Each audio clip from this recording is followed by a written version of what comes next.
football, 49 consecutive days. They did this last year too, if you remember, Coach.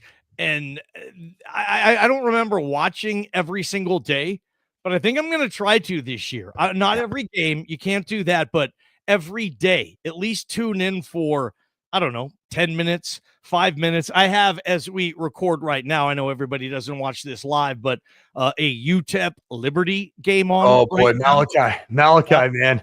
Malachi. Oh, my former Los Alamitos and fellow Griffin alum.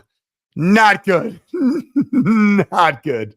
I can't remember, Coach. I think Malachi might have been pulled already in this game. Maybe somebody. So let's look at 16-0 Liberty. This is a battle of 2 1-4 Conference USA squads. This is bad ball.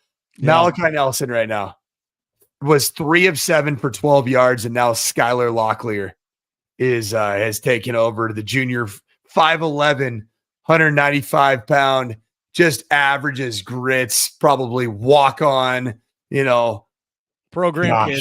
He is. Yeah. This is rock bottom for and a lot of negative talk about the doggy, right? A lot of stuff going around about our guy Maddox Madsen.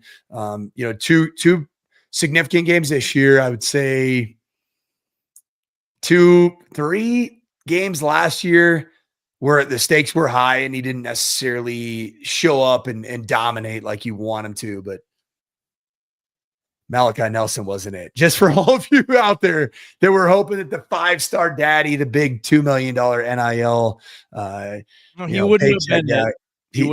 He's not it, man. And I kind of knew, just so you guys all know. Okay. I kind of knew that. I kind of knew that right away.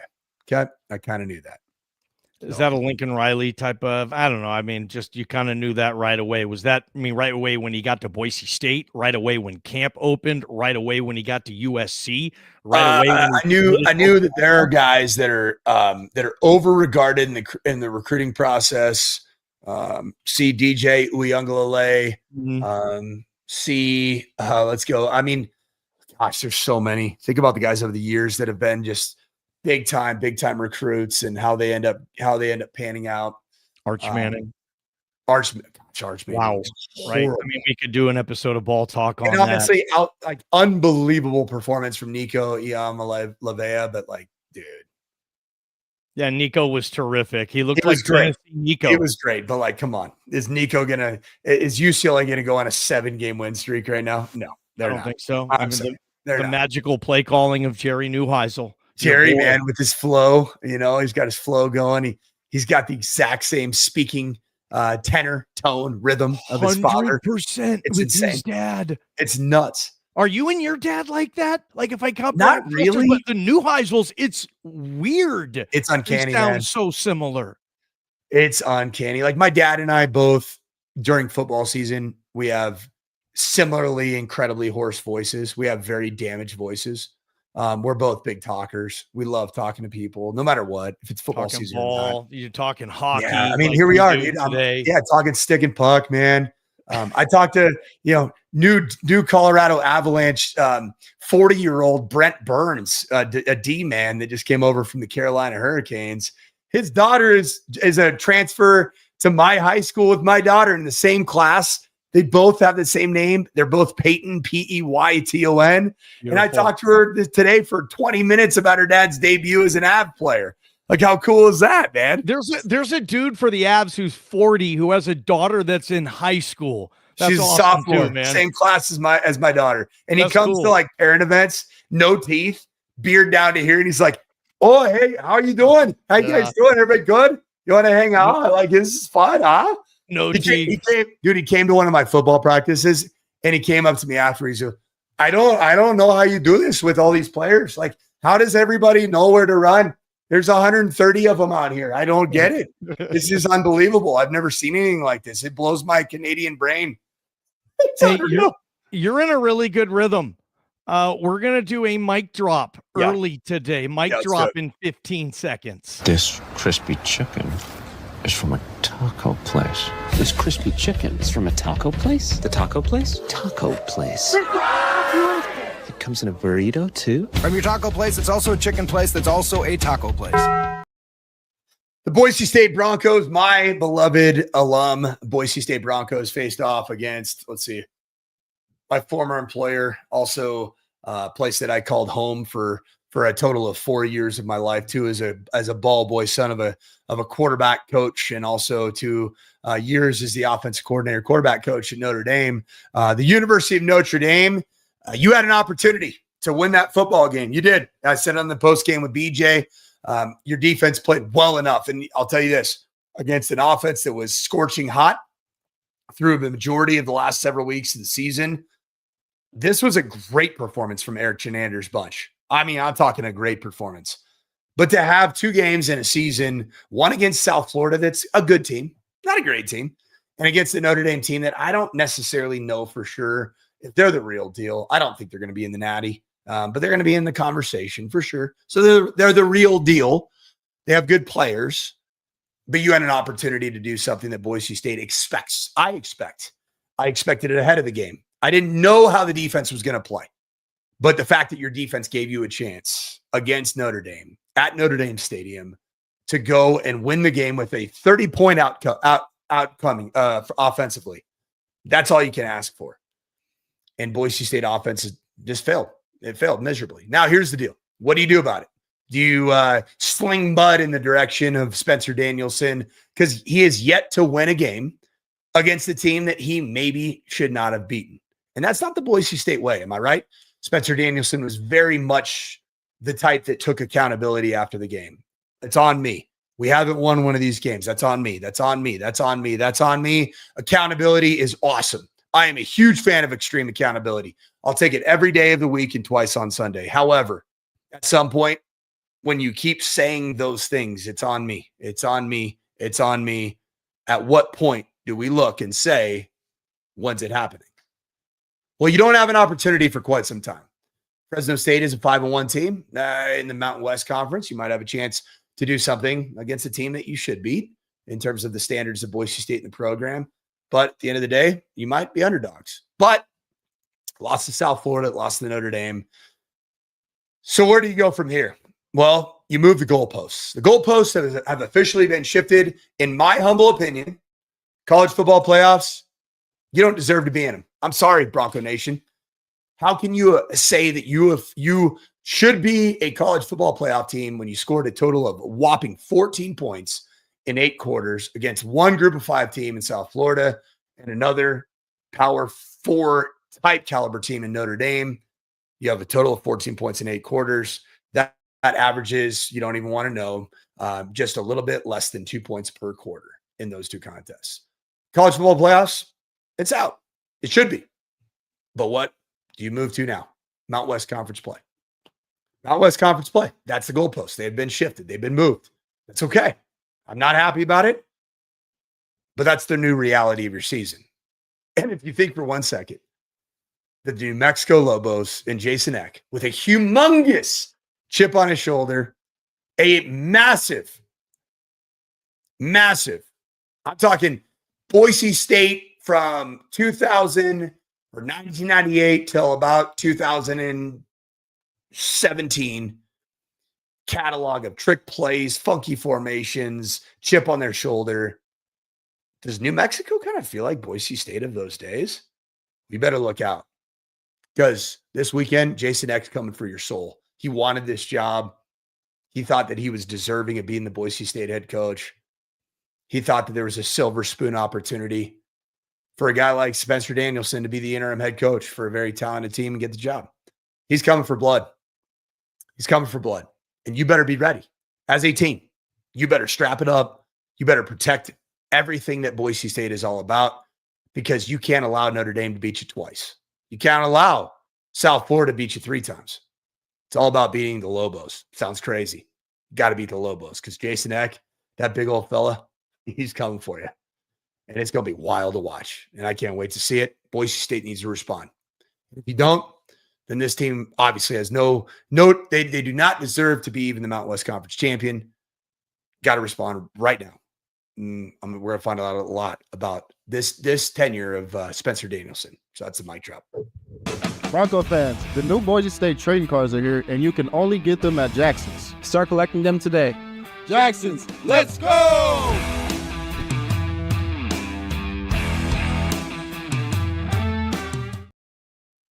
Coach, one thing I wanted to mention, great mic drop, by the way. That's the truth. That's why it sucks, you guys, dude. I hate it. Why you guys watch ball. I know. I can tell you're just not happy right now with your alma mater. I mean, it sucks because you're right. You guys, this program has won those games often.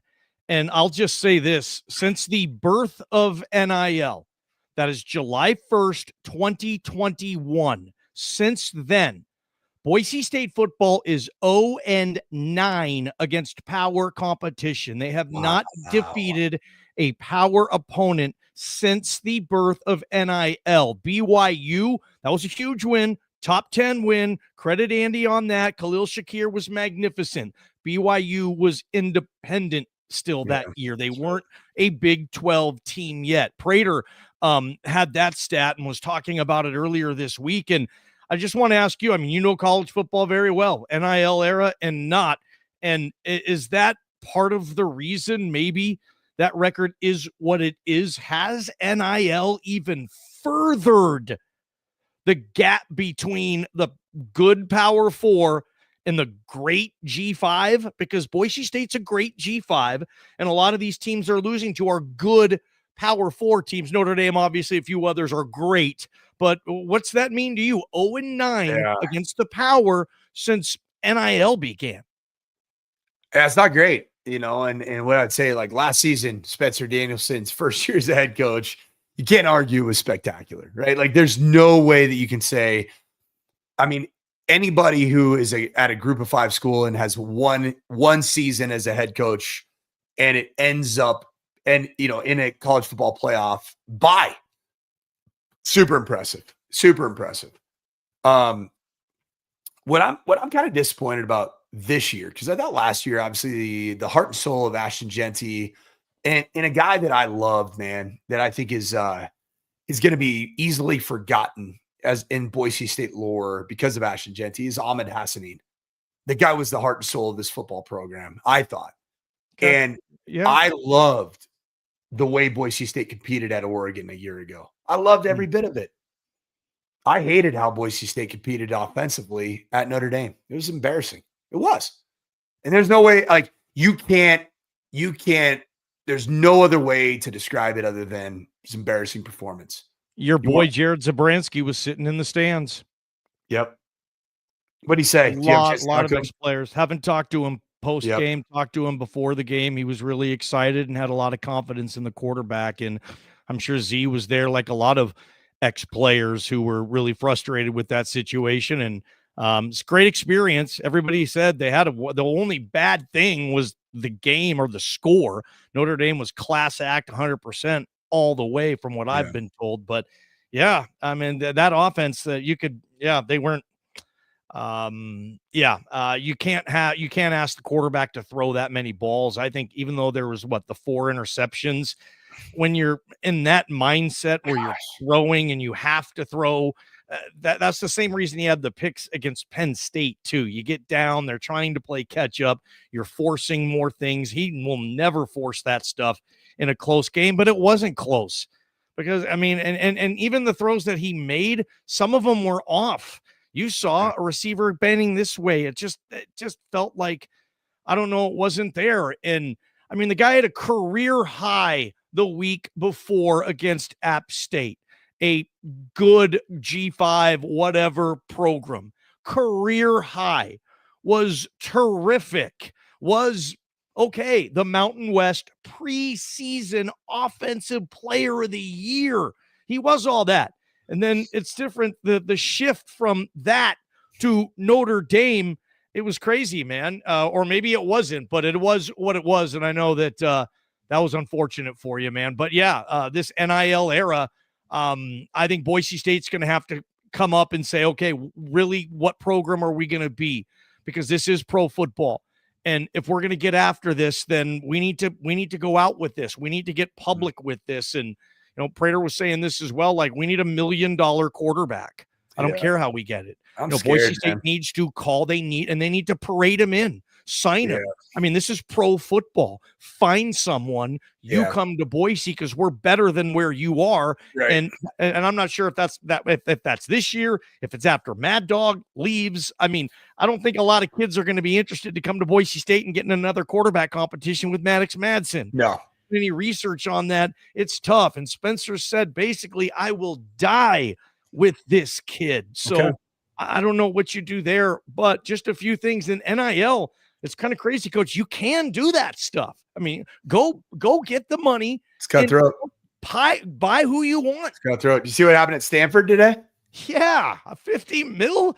50 mil solely for football. Earmarked for football only, and there's no equity. The person that gave the money said, I'll give it, but I'm not entering it into this pot of Stanford athletics. We're not going to give it to, beach volleyball. We're not giving it to men's golf.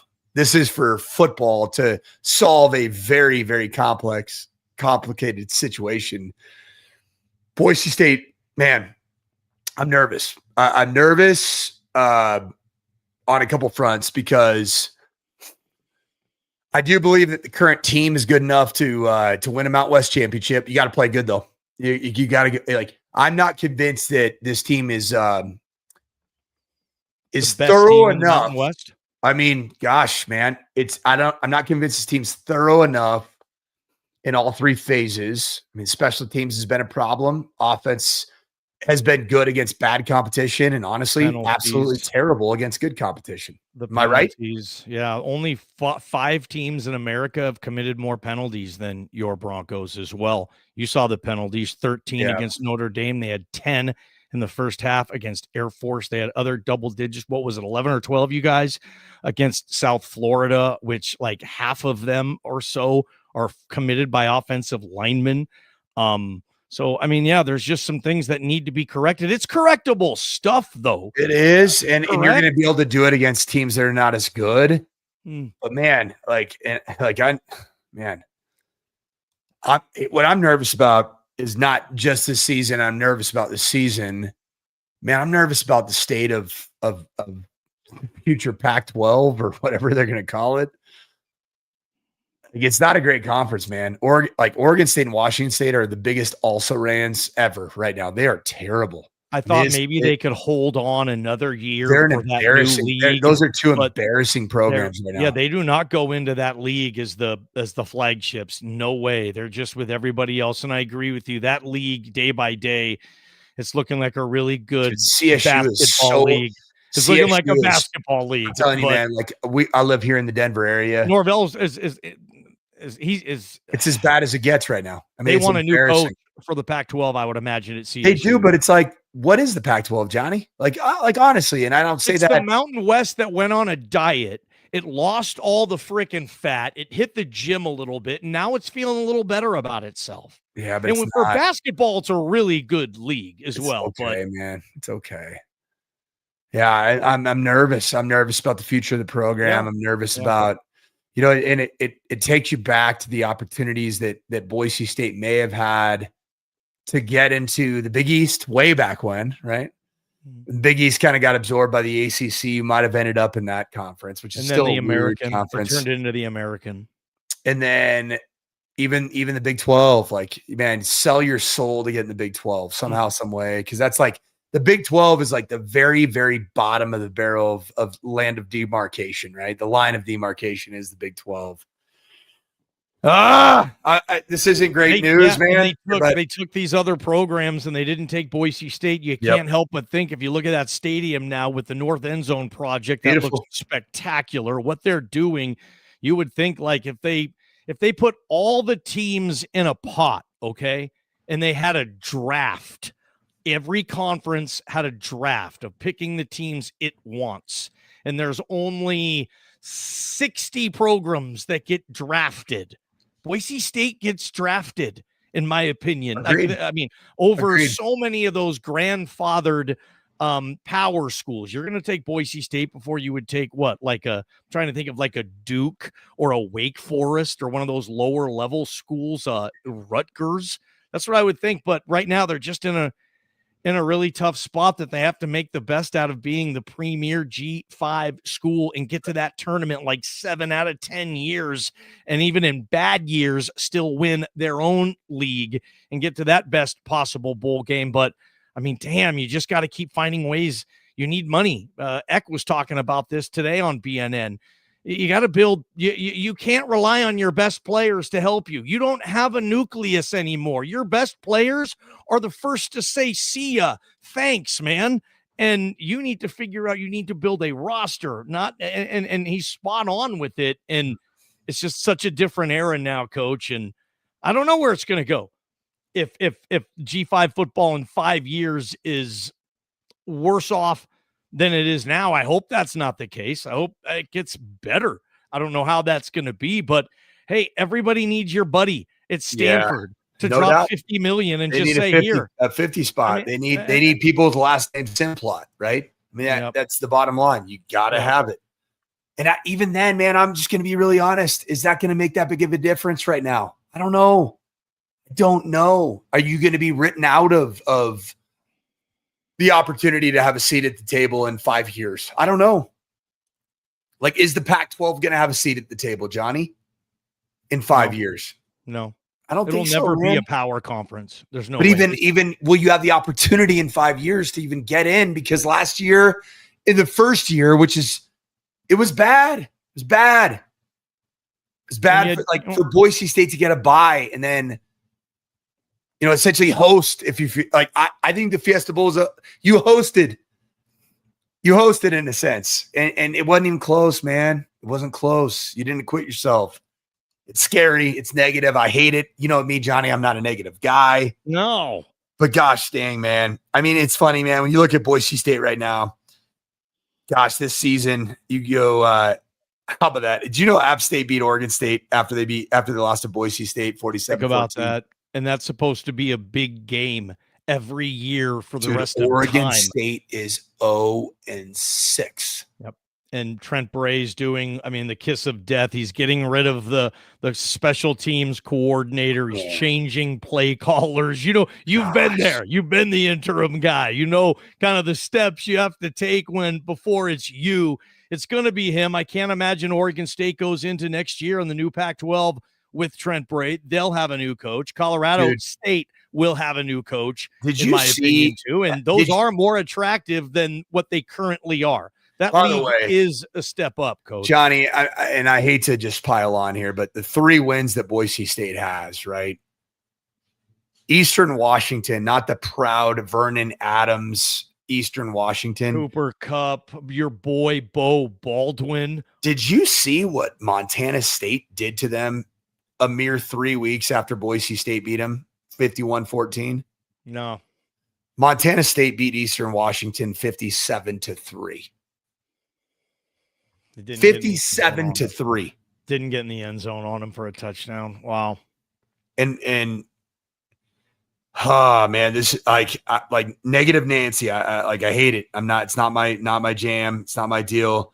You got New Mexico and UNLV back-to-back weeks, man. Huge. Both at home. Huge. On the blue. Huge. The biggest.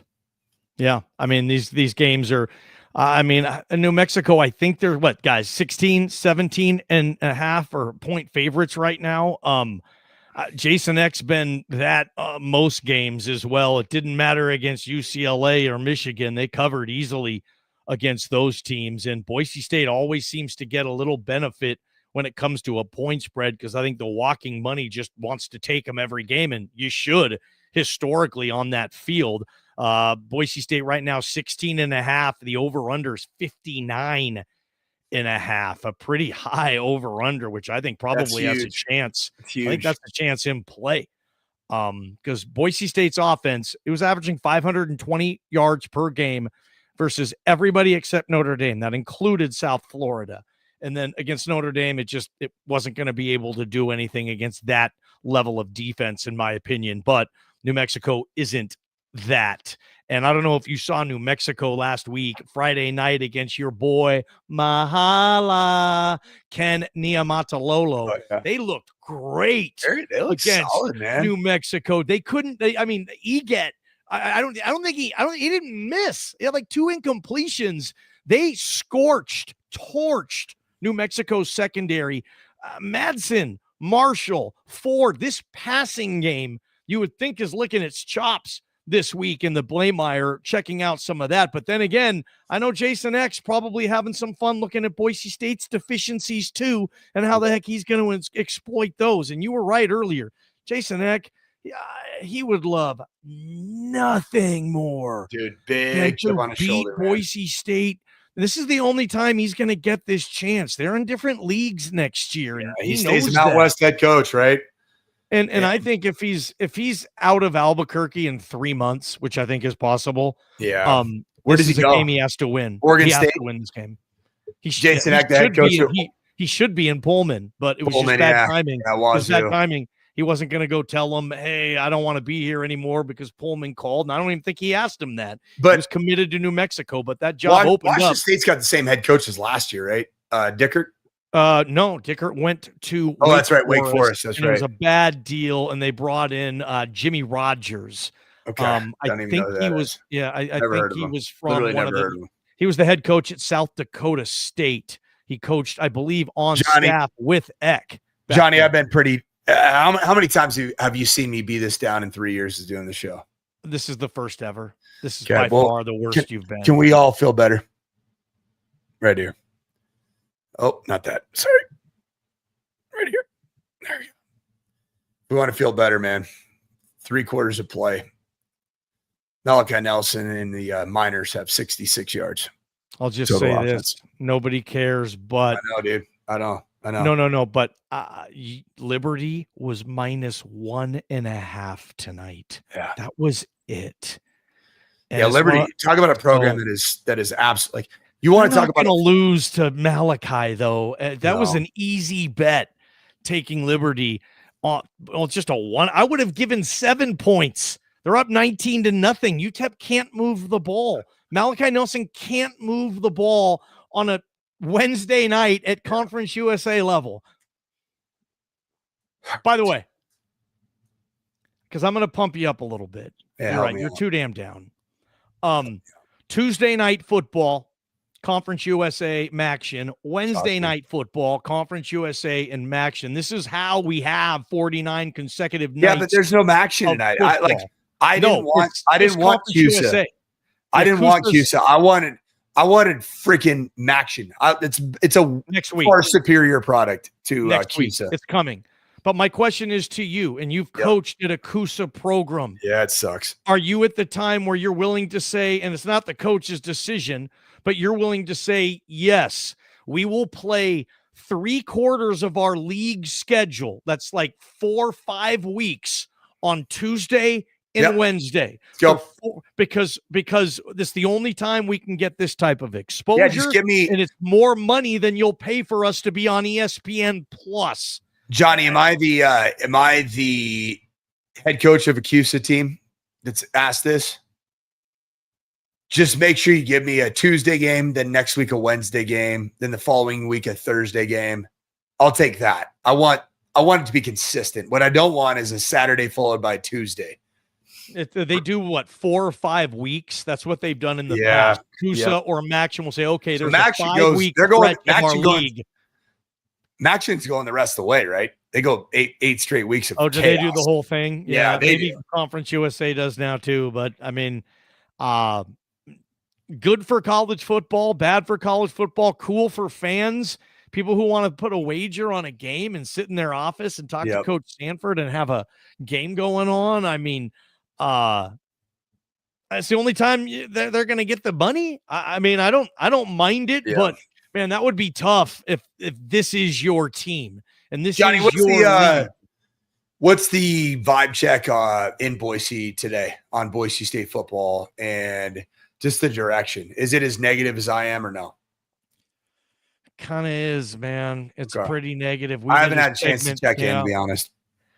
Yeah, because I've been riding the wave of Denver Broncos beating the freaking Philadelphia Eagles, the team that's won. They won 21 of 22, and the Broncos go to Lincoln Financial Field and Bo Nix down 17-3. So like that's been, and then I've also been on the if anyone wants to, how's Valor Christian doing, man? Yeah, there's a little bit of my negativity might be correlated with the last time that Bronco Nation News was truly on site. We won by 28 points against the rival.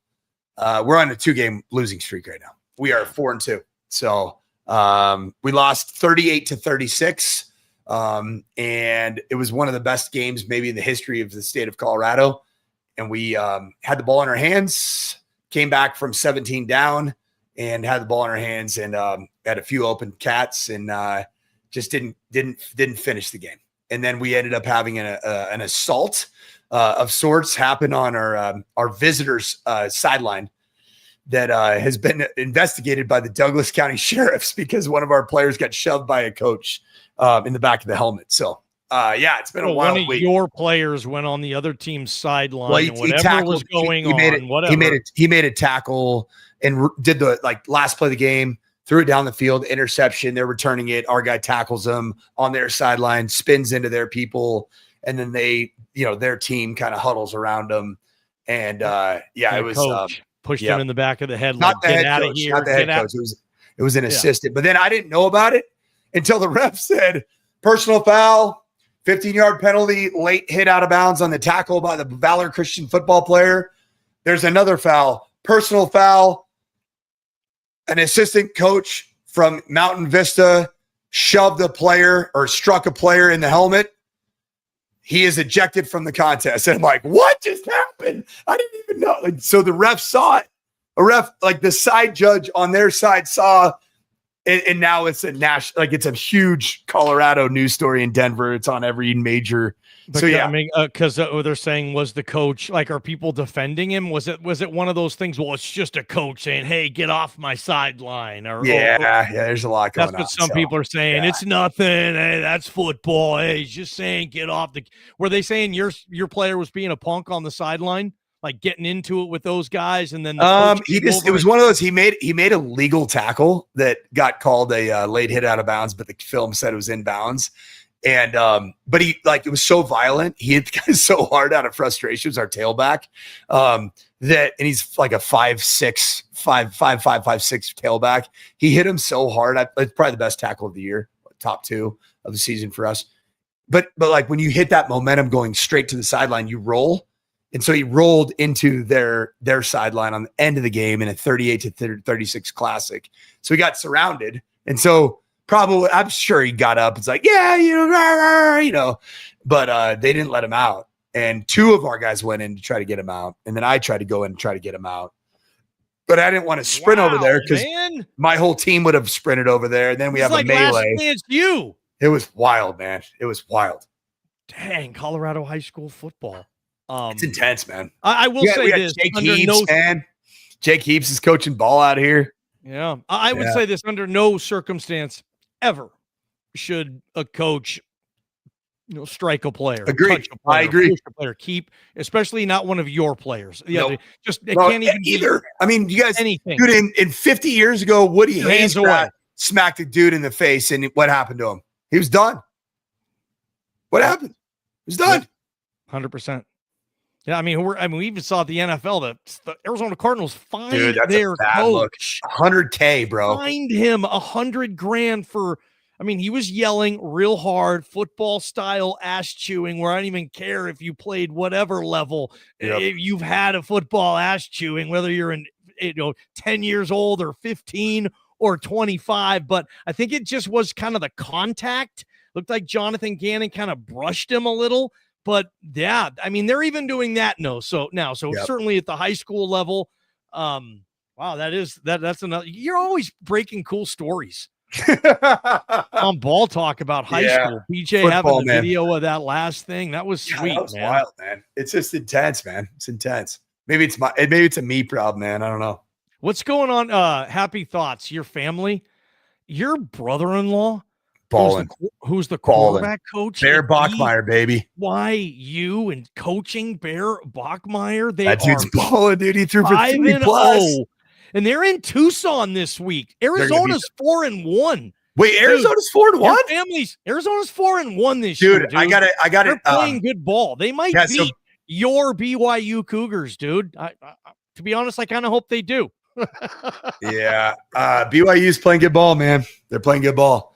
So I guess I had no idea Arizona was playing good ball. I got a handwritten letter about 2 weeks ago. So cool. I've had a great relationship with Arizona head football coach Brent Brennan, one of the really good, genuine, great people in football. Great guy. And just a great recruiter. We were when I was at Stanford, he was at San Jose State. And ironically, when Tom Williams got the head coaching job at Yale, a Stanford guy, Brent Brennan was going as the OC. I went as the tight end coach. And eventually Brent Brennan got offered a better job to stay at San Jose State, a coordinator job. Okay. And so, but we got to know each other because I was at Stanford and he was at San Jose, and we had, our families got together and we hung out at the convention. But he ended up staying at San Jose, and he's just been a great friend of the year. So I got a handwritten letter from him. And it's displayed on my desk in my office. Just literally sent me his new cell number and just said, "Man, Sandy, I keep up with you, love you, love what you're doing. You're doing it you're a real ball coach, doing it for the right reasons, coaching football because you love kids and love impacting people." So it's cool, man. So I honestly, because I've been so busy tracking a lot of teams. There's a lot of teams in college football, huh? The Arizona Wildcats somehow slipped through the cracks. Oh no, I know, right? I would never have guessed they're 4-1. 4-1, and BYU is only favored by 1.5 on the road. Like Arizona, they're saying is for real there. And yeah, Brett Brennan, talk about tracking down a cephalopoid on foot.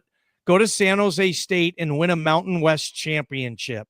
Okay. Nobody does that. And I know it was COVID and you took advantage of it, but everybody else was operating under those circumstances too, give or take here or there. And you were able to beat Boise State on a neutral site. I think it was Sam Boyd Stadium. Correct me if I'm wrong. I coached some games. I coached, 12 games in that stadium. It was Brian Harson's last game. Coaching Boise State was a loss to Brent Brennan in the 2020 Mountain West Championship game. Avery Williams, his last game, those guys. But yeah, some good stuff. Johnny, give me the temperature right here. I'm seeing this Sky Ship, our guy. We love Sky. Thanks, man, for always being a loyal listener and watcher of Johnny and myself and Ball Talk BJ. Make sure, guys, if you haven't subscribed to Bronco Nation News on 247, do it now, because these shows will not be free forever. These 2 weeks, they're great that BJ Raines has had the goodness in his heart to make these shows available. But Sky Ship said it, man, is I'm still riding with Maddox. I'm going to say this. I am too. I'm not mad at Maddox Madsen. He's a dog. He's a tough dude. I love him, man. I know. I honestly, I wasn't that mad at Maddox Madsen against Notre Dame. I was mad at the offense. Period. Receiver separation. The offense. They couldn't get the running game going. They commit so many damn penalties. Like half of their possessions or 30% of their possession feels like they start at 1st and 15 or 1st and 20. Yeah. To be candid, there is evidence there. If you want to make a case to say, whoa, there's a lot of other stuff that they need to address before you get to quarterback. Yeah. You can say that, but at the same time, I think this fan base wants a future NFL kid who, in a big game like that, he can be the best player on the field and win the game for you. And I've never said he was that player. I don't know anybody in this town in the media who has. We just tell you he's been the best they've had and can be a very productive and winning college quarterback. But if you want an NFL kid, you need to go buy one now. That's what everybody else is doing. Right. I mean, and that's what you need to do. You got to have to have the conversation for 2026. It's crazy. I mean, You got Oregon. Is that what you just said? No, I'm just saying you have to have the open conversation. at Oregon next year For 2026, you can't. Right as of today, the data that you got, South Florida, good football team, lost, scored 7 points. Didn't have tremendous quarterback play. Didn't have great offensive play. Notre Dame, good, probably competing for Notre Dame they're on life. Just to make it clear, they're on life support for CFP. Good football they are. Team. Lost to 2 really good teams, right? But they're on life support. You lose the third one, not being in a conference, you're out, dude. You're done. You're done. And Notre Dame could lose to USC, right? I mean, USC's not great, but they could lose to them. 100%. Athlete for athlete, you know that. Like, for example, if your record sucks and you've been in these situations, you had a team at Notre Dame that went 2-10 or something like that. I still remember that game against Clemson in the mud. Jeez, man. So, but you also knew that even though your record sucks and you're playing whatever ACC schmohawk you were playing that year at Notre Dame, you still knew man for man you had way better football players than they did. And that's what I think, like, if you take a USC team that maybe doesn't have the great record, they can still beat Notre Dame, I would imagine, and you would sign off on that because they have the horses, they have the athletes, right? Yeah, I agree. They do. This is a great. Let me ask you about this one right here, Johnny. Tell me what you think. I'm still waiting for him, meaning Mad Dog, the doggy, to have his Grant Hedrick moment. Hasn't happened. Thinking it's not going to happen. Thoughts? He gets that comparison. Here's the one thing. I really like Madsen, and he's a really nice athlete, gifted athlete, but Grant Hedrick was a terrific athlete. Like, I don't know why they want Mad Dog to be mobile like Niner. He's mobile like a kind of a poor man's short pinball. I don't know. Yeah, he's quicker than he is fast. If I can give him that, he's slippery sometimes, but he's not going to be like Hedrick would take off and gut you for 37 yards. Oh yeah, he could go like for 60. On an ad lib because he's just a great athlete. I remember going to those practices when you were the OC there. Yep. And I remember like Grant Hedrick, and you can say it because he's your guy, but he was one of the fastest players on our football team, on your whole team. And you think, wait, what? Quarterback? He looks like, but he was like he was fast as hell. Grant Hedrick. So they want to have that correlation, I think. But I think, man, Grant Hedrick led the nation and completion percentage and was a borderline like CFL level. He got a call from the Denver Broncos invite to mini camp. I think Grant, at least right now, is on a different level than the doggy. And I think you would probably agree with that. No one's a bigger Grant Hedrick fan than you. Yeah. T-Ped here. I appreciate you chiming in. You need to get someone to compete with Maddox next year. I disagree.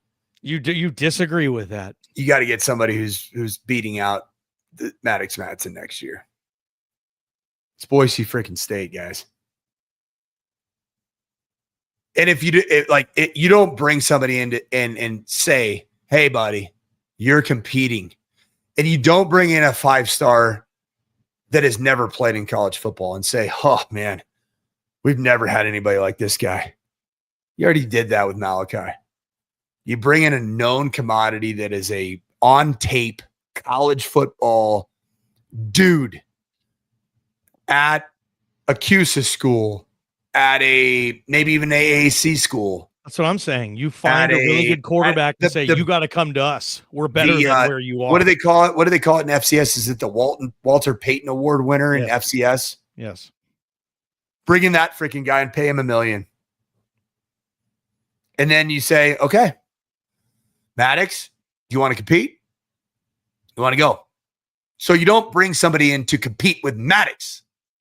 You bring in somebody that you offer Maddox the opportunity to compete with. There's a big difference there. Big difference. Yep. And I know they really like Max Cutforth. QB2, Skyview High, walk on. Nampa guy, huh? Or is that He would become. Let me see if you know this. Is Nampa is Skyview Nampa or Caldwell, or is it right on the border? And it's kind of one of those. Either way, it's a 2C. It's a 2C license plate spot. Canyon County, baby. Let's go. You're an ex-Boise State quarterback. Can you remember the last local kid to start a game at quarterback at Boise State? Does Hermiston, Oregon count? Nope. Jared Zabransky, the potato farmer in Hermiston. Coach, it's like 10 years before you. It was like 94, 95, 96. Not Tony. Is it Tony? It wasn't Hildy. He's Pride of Pendleton. He's a bum. Oh, yeah, Pendleton. Tony Hildy's Pendleton, Oregon. Yeah. But yeah, I can't remember. I wish I knew the name. Harsin never started a game. I'm saying started a game. But if Cutforth gets to, he would become that. But I think you need to bring someone to compete with every position. You know, I don't even just need the quarterback. Yeah, those cost more because that's the world we live in. But you should bring everybody in. Because last year you tried to bring somebody in and you couldn't find anybody because no one wanted to come compete essentially for QB2 with a quarterback in the doggy who's going into his junior year. You know how it goes. And then they saw the Malachi Nelson thing. Well, a 5-star got beat out by that guy. We don't want to go there. They love him. So maybe there's that. But if you pay, then it's a different deal. It's a transaction. If you don't play, you're still getting paid. And whatnot, that type of situation. But yeah, I think they need to bring in a lot of that. And that's what college, it's kind of like if you really want to be that type of player now and you want to really matter in college football, I mean, you need, I'll do your boy Andrew Luck again. Gets a $50 million check from a rich ex-Stanford football player from the 1960s. Was it from the 60s? Yeah, he played in the 60s at Stanford. That's crazy. Probably Jim Plunkett was his quarterback. That's insane. And now he's giving $50 million saying, get what you need. I'm tired of being embarrassed here. I love football so much. I don't give a rip. Here's $50 million. Get the players in here. I want to win again. And you said, Boise, I mean, it sucks, but you need those now in college football. Let me ask you this. There's been a lot of negative juju around the defensive unit and Eric Chenander. Is there a positive path forward for this defense right now that you acquitted yourself very well against the Notre Dame team that had been scoring crazy amounts of points? And you did it with an offense that turned the ball over. Was it 4 or was it 5 times? 4 interceptions. I'm trying to think where the fumble was there a fumble? I'm trying to think who lost a fumble. I don't think any of the backs did. I think it's probably just the 4 picks. You guys can correct me in the chat, but yeah, I think it's just the 4. I think just the 4. But even then, 28 points at Notre Dame Stadium, scorching. Let's see here, team stats. I think it was just 4. Still though. 4 or 5. I mean, I don't think one or the other helped you. It was you lost the turnover battle 4-0 and you only gave up 28 points. That's good. You gave up 200 yards rushing to the best two-headed monster in college football, and Jadarian Price, and your superstar running back, obviously our guy Jeremiah Love. CJ Carr, who was scorching hot, was 15-23 for $189. Are we feeling better about the defense? A couple of things, and you know what sacks are worth. Whatever. Sometimes not all quarterback sacks are created equal, and I get that. But your edge players. Last year you had Ahmed and JVM. They were both first team All Mountain West. This year you have JVM and Max Steege, and they have collectively, after 5 games, 2 sacks. 1.5 for JVM, who was close to being the Mountain West preseason defensive player of the year. I think they gave it to Trey White, rightfully so. And Max Steege was the guy who was supposed to take the monster step. He was the German individual, and he's a beast, and he works his tail off, but he's got a half of a sack. The sacks aren't there. I think they have 11. Correct me if I'm wrong. They didn't get one against Notre Dame. And this defense hangs its hat, and we will put you on your ass. We're coming. And they weren't able to touch CJ Carr. It was so clean. Oh my gosh. If you were back in your OC days watching the tape back in there in the Notre Dame facilities, they got all the nice toys, and you're just loving that clean operation. Let's throw the ball to Will Fuller again. That seems to work okay. Huh? Yeah, okay. Like oh man, but yeah, I don't know, coach. That's I mean the defense, let me see him against Oh man. New Mexico. Oh wow. Hold on. I agree with this one. That's a great call. First team all league. I freaking love that football player. I love that position. Jay Oladipo, and they desperately miss him. 100%. They miss Shea and Tubner too. They miss Tubes, but Zion's plays well. Benefield's playing well, and nickel. That's been the question mark, whether it's Mickey or Banks. I mean, they went with a corner this year at nickel. Last year, Shea Oladipo is more of a safety, right? I mean, and sometimes I think maybe they should play Buck Benefield at some nickel. I think it's going to help you on first down tremendously. Dare him to throw, but stop the run on first down. And I think Buck helps you rather than putting him 12, 13 yards behind the line of scrimmage. But just a couple of thoughts there. They missed Shea Oladipo 100%, man. I was surprised he didn't get more of an NFL look. It just happens that way. He got 2 days in Miami, and that was it for Shea. Yeah. How about this one too? Andrew Simpson. What a terrible place for him to end up. My gosh. How about what a dumpster fire that North Carolina is? Does it make you sad that type of legend, that Bill Belichick, like it's like he's because he's a bad like guy. That? No, he's a bad guy. He's a bad guy. Okay. He's a bad guy. So, you got you. So you I don't root for bad people. People that treat people horribly, that are all about their own narrative and about their and it's playing out in real time. And Tom Brady erased a whole bunch of issues because the Cleveland Browns, Bill Belichick, the New York Jets, Bill Belichick wasn't the same Bill Belichick as the Tom Brady, Bill Belichick. So very true. I mean, you could say that about a lot of coaches. Andy Reid with Patrick Mahomes is a different Andy Reid than with Donovan McNabb and Alex Smith, where he was farting around in the wild card round every year. I get it. Yeah, that thing's going nowhere fast. The greatest player of all time. Wow. Yeah, Mad Dog's on all lists. How about this banger right here? Yeah, it was. 100% he was. And Maddox Madsen was on all those watch lists, guys, because he led the Mountain West in passing yards and passing touchdowns last year and had terrific efficiency and never threw picks.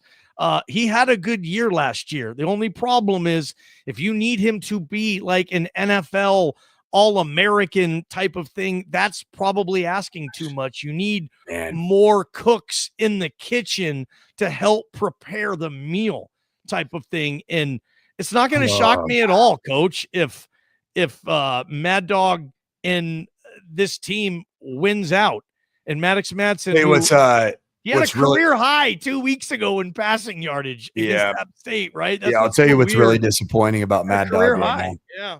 So Maddox Madsen. So I've always thought that the Boise State system, and it's, I mean, people evolve, and I know it's not the same system that we ran and Harsh ran and Kellen played in, and Dirk Cutter called way back when. It's changed. There's a lot of differences. I've always said that the system's a 70% system. What's that mean? You play the right way in the system, it's a 70% completion percentage system. That's what I've always thought. Do you agree? 100%. I think, and the stats support that. Right now, Maddox Madsen's a 59% guy. He's a 9 touchdown, 5 interception guy, and currently his QBR of 55.2 is 76th in America. Not good enough. It's not good enough. Not good enough. Last year, he completed 62% of his passes. This year, he's like you said, down to 59. And last year, he had 6 interceptions in 14 games. 3 were in the Penn State game. This Yep. year already he has 5, so he's turning the ball over more. But again, there's Mountain West teams the rest of the way. And Mountain West Mad Dog has been a different version For sure. than Power 100%. 4 Mad Dog. Mad Dog's Thanks. never beat a power team. Those are the only teams he hasn't beat. And he probably won't, right? He's got Oregon next year. I don't know if they get a He power does? team. He does, Johnny? Hey, good point. Boise State opens. I think is that week 1, guys, in Eugene next year. And I You think that's imagine the next- Dante Moore a year from now? That's the next scheduled. Dante Moore is draft eligible, I believe. So Oregon will just go spend $1 million and get the next one. How good is Dante Moore right now? I love him. He looks terrific. unreal, And man. Oregon looks like QBU. It's just like if I'm the NFL, if I'm an NFL football team, if I'm the Denver Broncos, can I just sign a deal with the Oregon Ducks where we will just take your quarterbacks regardless of who it is? He'll just transition and go from Oregon to Denver. There'd be NFL teams that would do that in a second. We'll just take the Ducks guy. I mean, because you see Bo Nix play every single day. And the impact he's having. He is a freaking rock star in Denver right now. You work with his wife too, I right? do. Yeah, she's works at Valor Christian, man. She is That's a great, assistant man. strength coach. Amazing human being. All A right, lot of fun. coach. We got a big one. Boise State. This New is Mexico. I'm just going to ask you this. Do they cover 16.5? No. It's closer.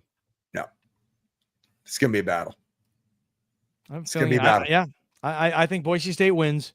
And whether be a they battle. backdoor cover, but I still think Boise State will win. This is But man, I'm not boy, betting is against this Jason Eck. I'm Johnny, not betting against Jason Eck, bro. Johnny. Has there ever been a 2-week stretch that you got to go 2-0 more so than this 2-week stretch? In 2 weeks in a row. In league. Whew. Not that I can remember for Boise State. I mean, did they ever have who'd they play the week before? Kaepernick got him in 2010. Gosh, Johnny, or the week you lose. before. Johnny, you lose one of these next 2. Sky's falling. Am I right? Yeah. And UNLV, wow. Play good ball. I was wrong on that. And Dan So was Mullen I was got- wrong, too. got the process sped up, and he's getting those guys to play, and they paid for a lot of them. That's what they did. They didn't know much about him, but they knew what they needed to know, and they offered what they needed to offer, and that's the game now. I'll tell you this, man. Kids to come in. I mean, developing them Here's is my great. take. Johnny, here's my take. Yeah. Go 2-0 in the next 2 weeks. Chef's kiss, Mountain West Championship on par. Great job, everybody. Split, go 1-1. Ooh, You boy. can still get to the Mountain West Championship game. But Hold on. it's not good because what would your record be if it's split in these next 2 weeks? Yeah, you'd be like an 8-4 team going into the You're Mountain 4 West Championship. You're 4-3, game, something right? like You're that. 4-3. In league. There's 8. No, I'm league saying you're teams. 4-3. If you go 1-1 the next 2 weeks, you're 4-3.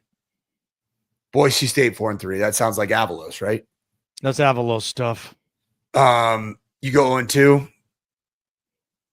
It's getting warm. Yeah. Getting real warm. You'd think they're not going to go 0-2. No. Got to play ball, man. Got to go. Got to go. Time to respond. Saturday night. Are you doing post game? Yeah. Okay. Yeah. Well, tune in for there. Sanford, this has been a good one. Oh, Well done. Well done. Tonight. Emotional one, man. Very emotional. Yeah. Emotional. All right, guys. Ball talk next Wednesday. Love ya.